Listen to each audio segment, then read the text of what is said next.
Ah, hello there. Egil here. Yes, I was wondering who was going to say hello there. Yeah. I'm Bragi. Yeah. Well, I've got a story to tell you from Italy. We do love an Italian folk tale, don't we, folks? Get a nice chair and sit down, a nice hot drink or cold drink. Well, Italy, as we know, is a nice warm country of sunshine, the land of pasta, the land of ice cream or gelato, which is even better. Italian meatballs. And it's about food.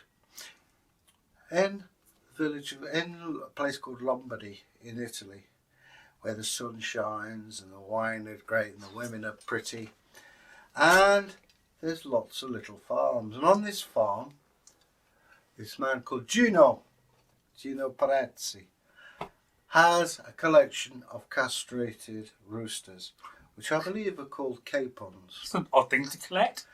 Well, you'll see why. These roosters, we'll call them roosters, were eaten away and filled themselves up. All but one.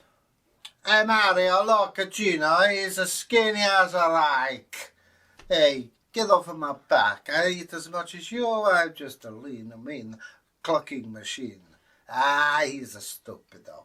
And they kept on eating, and these roosters got fatter and fatter, and Gino just stood the same.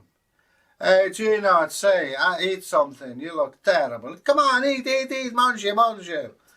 And he ate as much as them, and still, I think he's got the worms. Anyway, they kept on like this every day. They would take the mickey out of poor Gino, and Gino, he'd had enough, you know. He says, I try to do what everyone else do, but my body don't react like yours.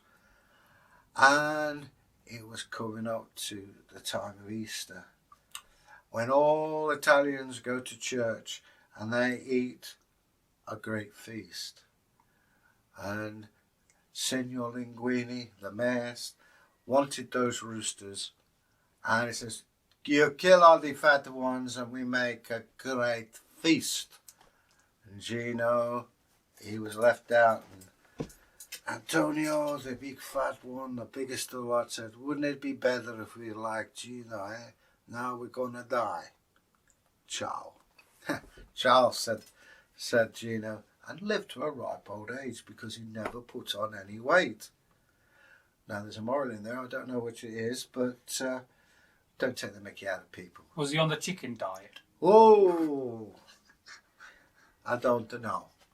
But yeah, it's nice to have a tale from Italy occasionally. We do like an Italian folk tale. Yeah, I like Italian food. Oh, I love Italian food. Oh. I love Italy. It's a wonderful country. I've been there. Unfortunately, I went when there was a cholera epidemic. Oh, lovely time to go. I went to Genoa, had a fit, and had to come home again. So I went in 1995. Just a random comment there for you. I went there in 1973. I wasn't born then. It was so hot. No, I was looking forward to the ice cream, the pizzas and all that, and I never got any. I just got some ropey old chicken, believe it or not. What do you know about chickens in folklore? I don't know, they seem to be quite common. I mean, it's a weird thing, chickens. I mean, now we could have chicken just like that. And you hear in the past about chickens, this and chicken that. If you want chicken tonight, you can have chicken tonight. Well, in the 60s, when I was a kid, chicken was a luxury item. Was it? Yeah, you used to have it for your birthday if you were lucky, Christmas sometimes. It was looked on as a luxury food.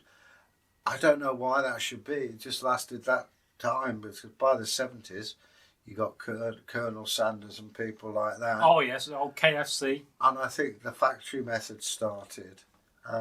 Factory chickens. I have had corn-fed chicken. My ex, we had 2 marron chickens. We fed them on corn. The corn, it went yellow colour meat, and it was delicious. We had to kill them, but we cleaned them out and everything. And there was about 7 of us, and we all had seconds. That's all useful and based about the folklore of chickens there. But no, I'm just saying they figure quite a lot in But people's they do figure. lives. Of course, in the old days, it would have been the chicken that woke you up, wouldn't it? Yeah, well, I mean, there's something like that in the Aesop's fables, isn't there? About the two cockerels, one that was all and stood on the top of the barn and was taken off by a hawk of some description. It's basically saying, "Don't show off, you come to grief." But yeah. And of course, if you had a few chickens, you wouldn't want to kill them, would you? You want the eggs to be more valuable, surely. It depends. I've found why they castrated the roosters. Get two cockerels, they'll fight to the death. Oh, yes. So if you castrate them, they're done. So was chicken fighting an old thing done in the Dark Ages, or is it more modern? Well, to be honest with That's you, yeah, cool it has been going on for years. And at one time, it was England's premier sport. You know, we talk about cricket being Well, of course so. Well, I mean, even in Derby, we have a place called Cockpit Hill. And that's where the cockfighting went on. I mean, sorry to interrupt you again, but there's a TV series on recently about a man, I think his name was like Chicken Joe. And he was Roots. Roots. He was Chicken like George. Chicken George. Yeah. I think it was based on a true story. He was a slave and he was very good with chickens. And I think he ended up going to England, didn't he?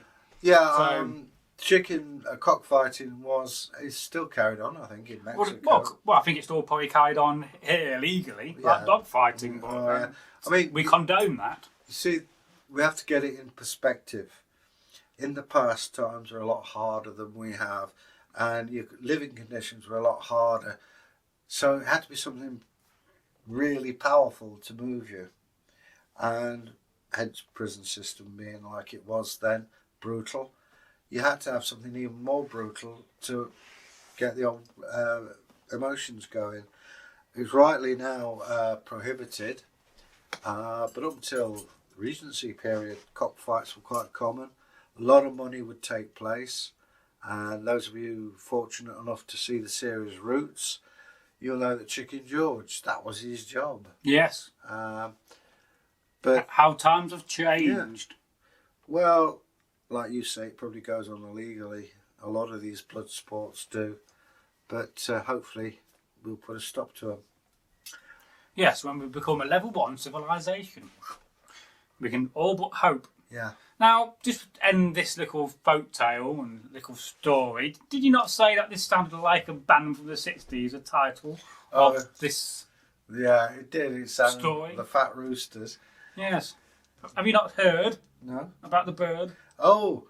Everybody's heard about the bird. The bird is the word. Don't you know about the bird? Everybody's heard about the bird. Yeah, I remember that when it came out. Yeah, Peter Griffin. Yeah. We're going now. Bye. What should we do? Leave a comment. Oh, yeah, leave a comment. Or a time bomb. Yeah, leave a comment on, what was it, hashtag? Folktales. Hashtag folktales. And please leave us a comment because we will read them. It takes us a while, but but we will get back to you. Honest Injun. Goodbye. Goodbye.